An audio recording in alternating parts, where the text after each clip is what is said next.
පච්ච පාට නින්නයේ නුඹ පාවෙලා වගේ ඇවිත් ප්‍රේම අසපුවේ සඳ කැන්නිවලන් මේ යාමයේ ඉරාවත් නැතත්කම් නෑ වගේ ලදේ. මේ දවස්වල නිවුස් වල නිතරම ඇහෙන වචනයක් නෙමේ එල්නිනෝ කියන්නේ.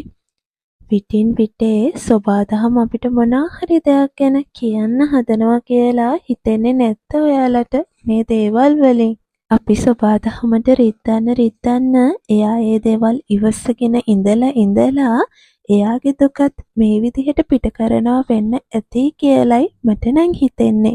සුනාමි, කොරෝනා, තිට්වා මේ හැම දෙයකින්ම සබාදහම අපිට සැරින් සැරේට මතක් කරලා දුන්නා එයා අපිට ආදරය කරන තරමට අපි එයාට ආදරය කරනවා මදි කියලා. දැන් අපි මේකට කලබල වෙලාවත් දුක් වෙලාවත් වැඩක් නැහැ. අපිට පුළුවන් මට්ටමින් දැන් අපි මේකට ලෑස්ති වෙන එකයි කරන්න ඕනේ. සමහර විට මේ කියන తත්වය එන්නත් පුළුවන් නොඑන්නත් පුළුවන්.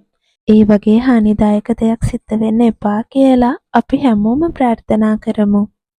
මොන දේ වුණත් අපි මේ දේට පුංචි හරි සූදානමකින් ඉන්න එක නේද වැඩියෙන්ම හොඳ. මේ තියෙන්නේ මගේ පුංචි බැල්කනි ගාඩන් එක. මේක මං හදාගෙන තියෙන්නේ මගේ කුස්සිය ළඟින්මයි. මේ ගාඩ්නින් කියන දේ මං අතක ඊක පටන් ගත්ත දෙයක් නන් නෙමෙයි. මං වගා කරන්න ගොඩක් ආස කෙනෙක්.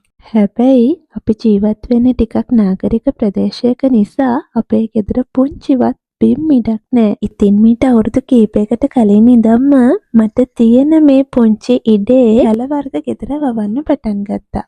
මුලදී අපි මේ දේවල් වගා කරලා තිබුණේ රූෆ් টොප් එකේ. එතන ලොකු කාලයක් පැල වර්ග ලොකු ප්‍රමාණයක් හොඳ සරුසාරයට හැදිලා හොඳ ඵලදායකකුත් අපි ගත්තා. ඒත් දැන් අවුරුද්දකට විතර උඩදී පායන කාලෙදී ඒ පැල සේරම වගේ මැරිලා ගියා.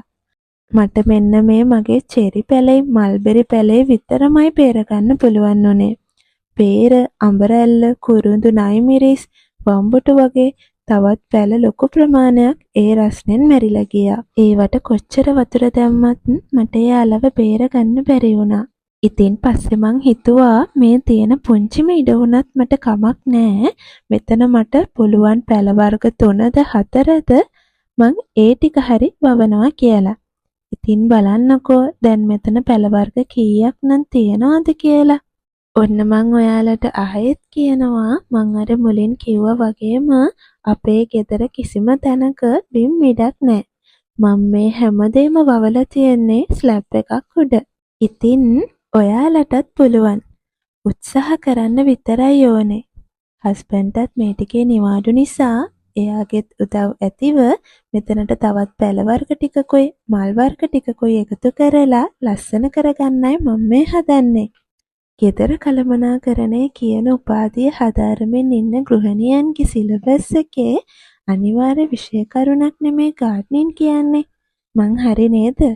මොකද ගෘහණිය දන්නවා ගාඩ්නින් වලින් ලැබෙන වාසි එකක් දෙකක් නන් නෙමෙයි කියලා. ගෙදරකට වාසි ප්‍රයෝජන ගොඩක් ලැබෙනවා මේ මගින්.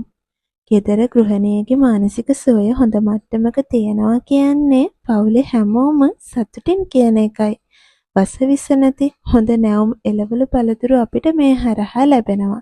දවසේ ඕනෑම වෙලාවකදී අවශ්‍ය වෙන මොහොතේදී අපිටම ඒ දේවල් ගහෙන්ම කඩා ගන්න පුළුවන් නිසා කඩවලට දුවන්න වෙන කාලය ඉතිරි වෙනවා. කුස්සිය වියදම්වලදී හොඳ ආර්ථික ලාභයක් මේ හරහා ලැබෙනවා. මේ කොළපාට ලෝකයේ ඇතුලේ මේ පුංචි ගස්කොළන් එක්ක කාලය ගත කරන එකෙන් අපේ මානසික සුවය හොඳ මට්ටමකින් පවත්වා ගන්න පුළුවන් වෙනවා.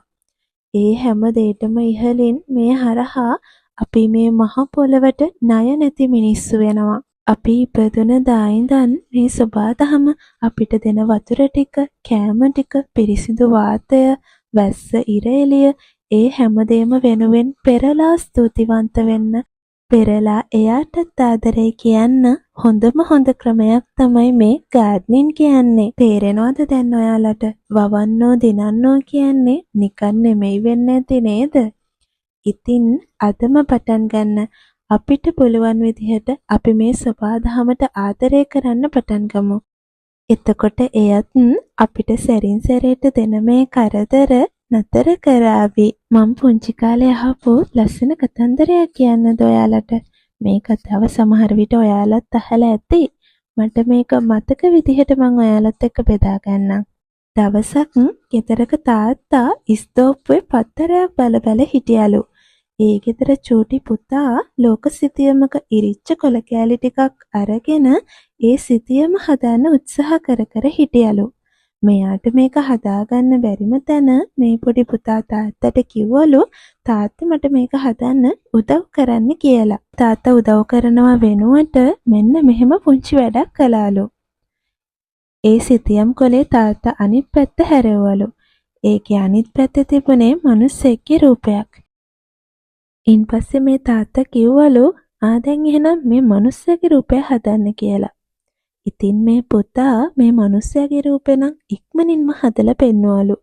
ඉන්පස්සේ තාත්තා කිව්වලු හරි දැන් එහෙනම් ඔය කොලේ අනිත් පැත්ත හරවන්න කියලා. එතකොට ඒ පුතා දැක්කේ එයාට හදාගන්න බැරුව ගොඩක් වෙලාවක් තිස්සේ එයා උත්සාහ කරපු ලෝකසිතියම හරි ලස්සනට හැදිලා තියෙන විදිහයි. ඉතින් මේ පුංචි කතාවෙන් අපිට ඉගෙන ගන්න දේවල් නම් මහා ගොඩයි. අපිට මේ ලෝකය වෙනස් කරන්න බැරි වෙන්න පුළුවන්. අපි කොච්චර උත්සාහ කරත් මේ බාහිර ලෝකය අපිට අහුම්කම් දෙන්නේ නැති වෙන්න පුළුවන්. ඉතින් අපි එකිනෙකා වෙනස් වෙමු. එතකොට දන්නේම නැතිව මේ ලෝකය හොඳ විදිහට වෙනස් වේවි. හොඳට මතක තියාගන්න මේ ස්වභාවික විපර්යාස හැම එකකටම අපේ පුංචි හරි වැරදි ක්‍රියාකාරකමක දායකත්වයක් සිද්ධ වෙලා ඇති. ඉතින් අද ඉඳන්වත් අදිෂ්ඨාන කරගමු. අපිට වතුර ටික, කෑම ටික, ඉර එළිය, පිරිසිදු වාතය, වැස්ස දීලා අපිට මෙච්චර ආදරය කරන සබාදහමට අපිත් පෙරලා ආදරය කරන්න පටන් ගමු. හදේ ඉන්න හාවියක් වගේම හැඟෙනවා නුඹේ හිතේ ගින්න මටත් දැනෙනවා කියා දුන්නු ආදර බර ගීත ගේනවා නුඹ ළඟින් ඉන්න මටත් හිතෙනවා ආදර වීදි දිගේ පෙම්මාලෙක තනුවේ නුඹේ ප්‍රේම